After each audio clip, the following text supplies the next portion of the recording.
Paris की एक कहानी।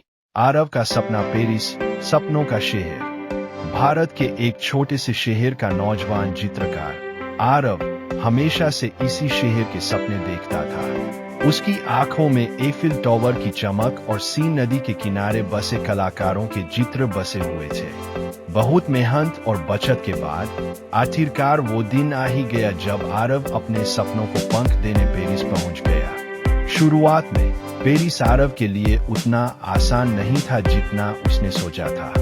वो मोमार्च नाम के एक कलात्मक मोहल्ले में एक छोटे से कमरे में रहता था।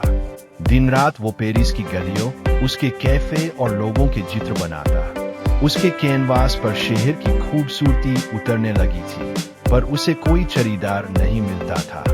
कभी कभी तो उसके पास खाने तक के पैसे नहीं होते थे। एक दिन उदास मन से वो सीन नदी के किनारे बैठा था और एफिल टावर का एक अधूरा स्केच बना रहा था।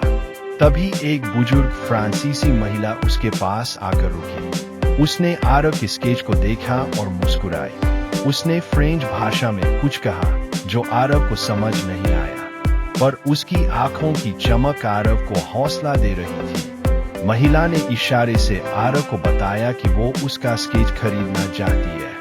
आरव की खुशी का ठिकाना न रहा। उस दिन उसे सिर्फ पैसे नहीं मिले थे, बल्कि एक उम्मीद मिली थी, एक पहचान मिली थी। उस दिन के बाद आरव का आत्मविश्वास बढ़ गया। वो रोज उसी जगह पर जाकर चित्र बनाने लगा।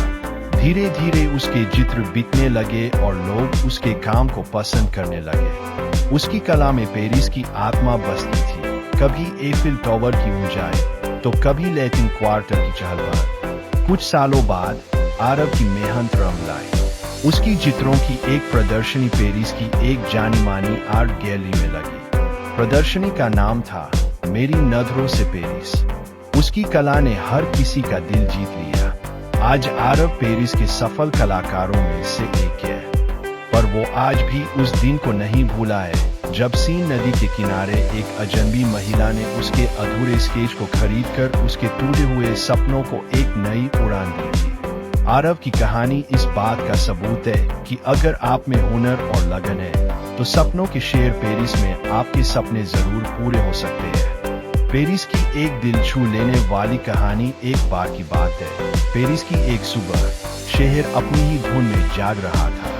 सीन नदी पर सूरज की पहली किरणें चमक रही थीं और हवा में ताजी बनी कॉफी की महक थी। इसी खूबसूरत शहर में दो अजनबियों की किस्मत एक होने वाली थी। उनका नाम था आरव और मायरा। आरव एक लेखक था जो अपनी अगली किताब के लिए प्रेरणा की तलाश में पेरिस आया था।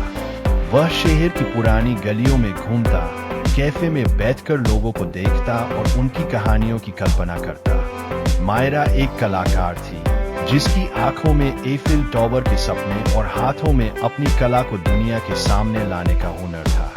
एक दिन बारिश से बचने के लिए दोनों मोमार्त्र की एक छोटी सी आर्ट गैलरी में जा पहुंचे। दोनों की नजरें एक ही पेंटिंग पर जाती की। वह पेंटिंग एक अकेली बेंच की थी जो बारिश में भीगी हुई थी और उस पर एक लाल छाता रखा हुआ था। पेंटिंग में एक अजीब सा सुनापन और साथ ही एक उम्मीद की किरण थी। यह पेंटिंग बहुत कुछ कहती है, आरव ने धीरे से कहा। मायरा उसकी ओर मुड़ी और मुस्कुराई। हाँ, ऐसा लगता है जैसे यह किसी का इंतजार कर रही है। बस यहीं से उनकी कहानी की शुरुआत हुई। उन्होंने घंटों बातें की, कला, सपनों और पेरिस के जादू के बारे में। ऐसा लगा जैसे वे एक दूसरे को सालों से जानते हो।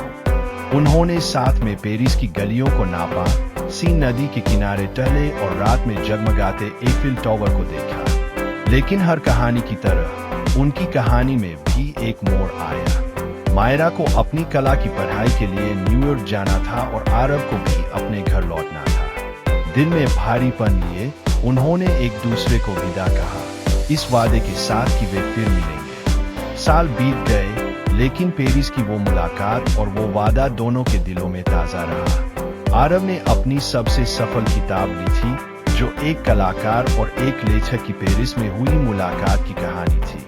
वहीं मायरा न्यूयॉर्क में एक जानी मानी कलाकार बन गई थी। लेकिन उसकी हर पेंटिंग में पेरिस की एक झलक जरूर होती थी। एक दिन पेरिस की उसी आर्ट गैलरी में, जहां वे पहली बार मिले थे, मायरा की पेंटिंग्स की एक प्रदर्शनी लगी। और उस प्रदर्शनी का मुख्य आकर्षण एक पेंटिंग थी जिसमें एक लेखक एक किताब पढ़ रहा था और उसकी आंखों में किसी का इंतजार था। आरव, जो उस प्रदर्शनी के बारे में सुनकर वहां पहुंचा था, उस पेंटिंग को देखकर हैरान रह गया। उसने पेंटिंग के नीचे देखा जहां लिखा था, तुम्हारे इंतजार में। और जब उसने नजरें उठाई तो सामने मायरा खड़ी मुस्कुरा रही थी। उस दिन पेरिस ने एक बार फिर अपना जादू दिखाया और दो बिछड़े दिलों को हमेशा के लिए मिला दिया। उनकी कहानी इस बात का सबूत बन गई कि सच्चा प्यार और पेरिस का जादू कभी फीका नहीं पड़ता।